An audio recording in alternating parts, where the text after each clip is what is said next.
Samajwadi party ने सोमवार को 3 विधायकों को पार्टी से निकाल दिया। इसमें एक नाम मनोज कुमार पांडे का भी शामिल है। सपा से निष्कासित बागी विधायक मनोज पांडे शीघ्र ही विधानसभा की सदस्यता से इस्तीफा दे सकते हैं। वे वर्तमान में रायबरेली की ऊंचाहार सीट से विधायक हैं। सूत्र बताते हैं कि दोबारा चुनाव जीतने की स्थिति में वे सरकार में अहम जिम्मेदारी पा सकते हैं। राज्यसभा चुनाव में क्रॉस वोटिंग करने या गैर हाजिर रहने वाले 8 विधायकों में से सिर्फ मनोज पांडे ने ही अभी तक भाजपा की सदस्यता ली है। उन्होंने अपना सफर स्थानीय निकाय चुनाव से शुरू किया था। वे 4 बार के विधायक हैं। पांडे सपा के निष्कासन के बाद दल बदल कानून से मुक्त हो गए हैं। उनके नजदीकी सूत्र बताते हैं कि इसके बावजूद वे विधानसभा की सदस्यता से इस्तीफा देंगे ताकि उपचुनाव में भाजपा से टिकट पाकर फिर से सदन में पहुंच सकें। बताते हैं कि इसके लिए उन्हें भाजपा नेतृत्व से आश्वासन भी मिल चुका है।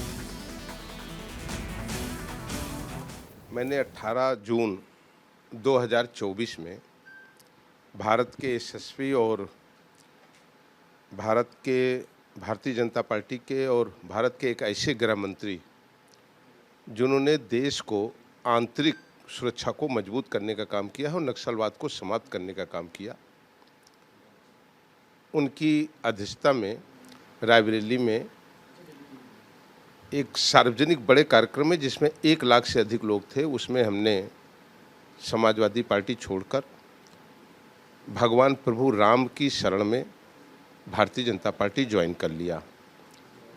रही बात किसी ट्वीट की, मैं इतना ही कहना चाहता हूँ, भारत आस्था का देश है। जिस देश में सनातन को, हिंदू देवी देवताओं को, भगवान प्रभु राम को, विभिन्न जातियों को गाली और अपमानित किया जाता हो,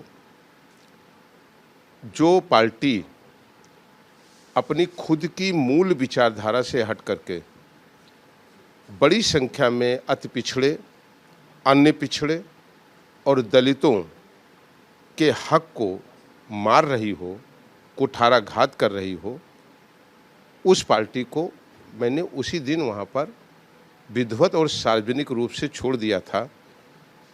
और जिसको मैंने छोड़ दिया था वहाँ से निकालने की खबर निश्चित रूप से बहुत हास्यप्रद है, आश्चर्यचकित करने वाली है। रही बात, कुछ लोगों ने अंतरात्मा की बात की। आत्मा उसी की जगती है जिसकी आत्मा जीवित होती है। मनोज पांडे किसी के अनुग्रह पर राजनीति नहीं करते। मनोज पांडे